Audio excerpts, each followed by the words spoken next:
All right, this mini lecture is on energy. Energy is the ability to do work. Work is equal to a force. My F's not too hot there, is it? Force times distance. And so, what are the units for energy? Well, the first unit that we used to discuss energy was the small calorie.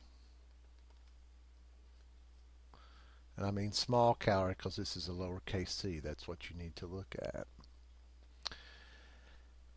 And that was equal to the amount of heat required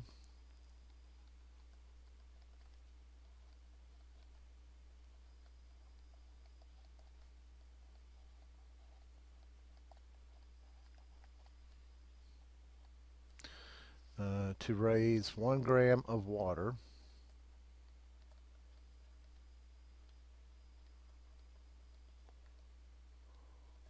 oops, I'll just say H2O, 1 degree Celsius.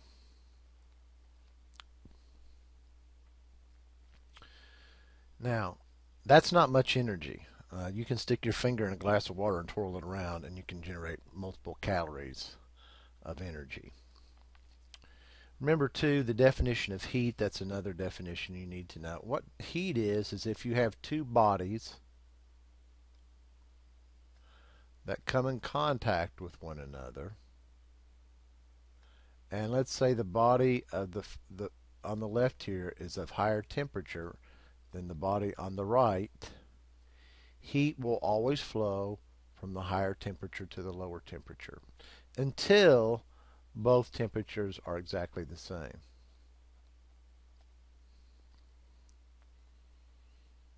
All right, so remember the definition of temperature is how fast something's moving. That's the easiest way to think of it. The faster something moves, the higher its temperature. Now, that doesn't mean gross movement like across the board like this. Maybe it's the atom just vibrating back and forth in the solid. All right, another unit for energy is the joule.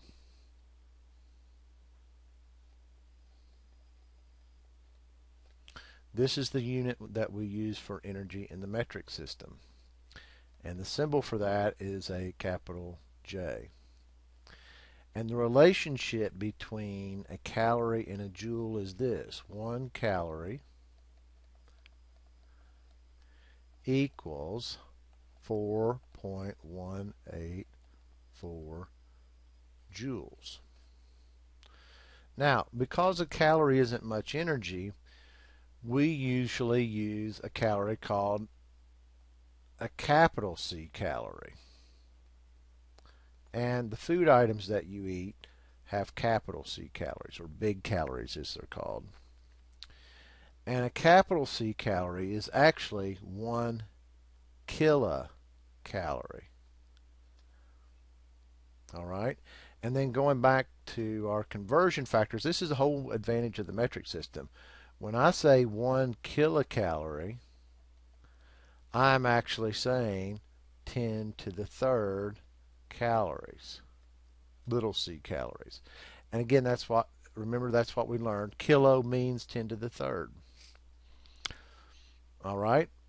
So we can also do the same thing with the joules. We can say that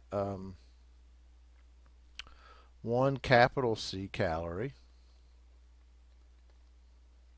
which is equal to 1 kilocalorie, is also equal to 1 kilojoule. Oops, I messed up here. Get the eraser here. Can find it.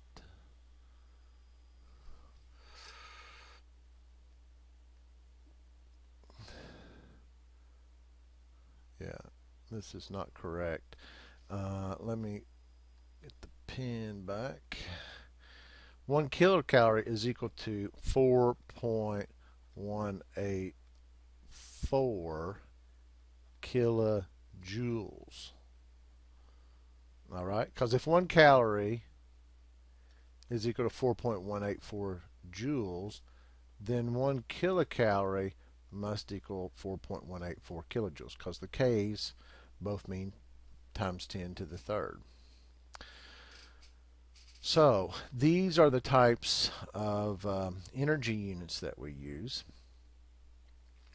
One other one is, a lot of times you see calories in terms of like 1 calorie per gram. And this becomes really important. If this is a capital C calorie, let's make it a capital C calorie.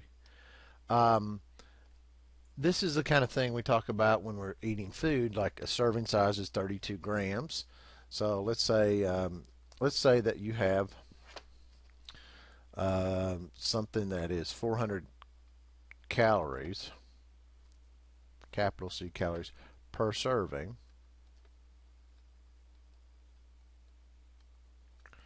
And then you read on the label that a serving is 25 grams. We can figure out how many calories then is in, let's say you eat 150 calories, I mean 150 grams of the substance. So if you ate 150 grams, and it's 400 calories, capital C, per serving, which is 25 grams. All right, so we've eaten 150 grams, but a serving is 25 grams, and there's 400 calories in that serving. When we multiply this out, the grams cancel out, and we're going to be left with an answer in calories, capital C calories. So take your calculator and multiply 150 times 400. And we get 60,000 calories. Oops. 60,000 capital C. Oops. Let me erase that.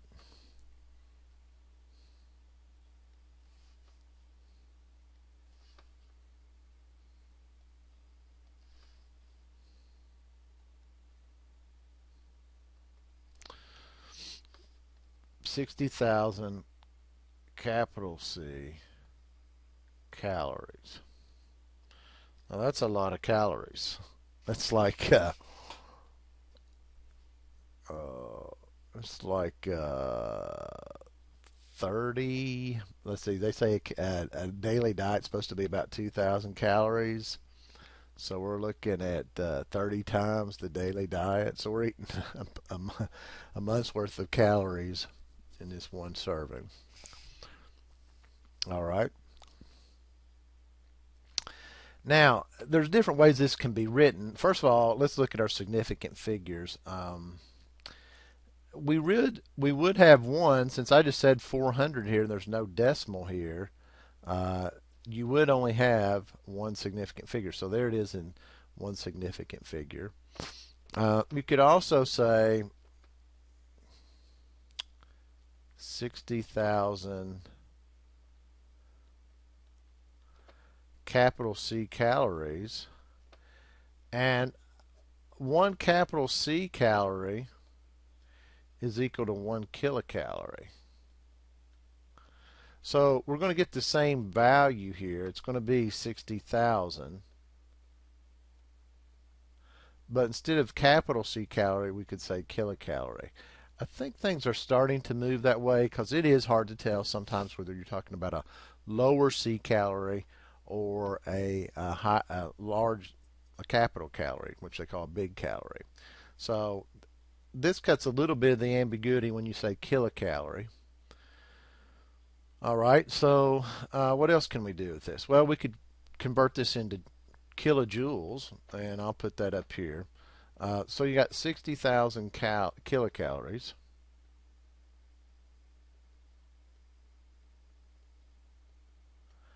And we know that 1 kilocalorie is equal to 4.184 kilojoules. Now, again, you may be getting confused here, like lower C calorie is 4.184 joules. That's what we have here. Well, one capital C calorie or 1 kilocalorie is 4.184 kilojoules. Both of these have K's, so that's why the number looks the same here, is that we changed this to kilocalories and this is kilojoules. So the kilocalories is going to cancel out, and we're going to have an answer in kilojoules. So take the 60,000 and multiply that by 4.184, and that equals 251,040. 251,040 kilojoules. But remember, we only have one significant figure, and this could also throw you off. So if this 2 is the only thing that's significant, we look at the number adjacent to it, and it is a 5, so we're going to round the 2 up to a 3. And then we got to put our placeholders in: a 0 where the 5 was, a 0 where the 1 was, a 0 where the 4 is, a 0 at the end. So my answer is 300,000 kilojoules with the correct number of significant figures. Or to cut the ambiguity out, you could also write this as 3 times 10 to the 5th kilojoules. So there's different ways to write the answer. If your answer looks a lot different, it may be because you're not looking at the significant figures.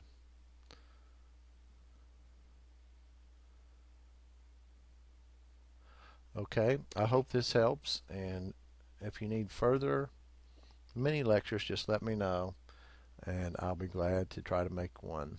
Thank you.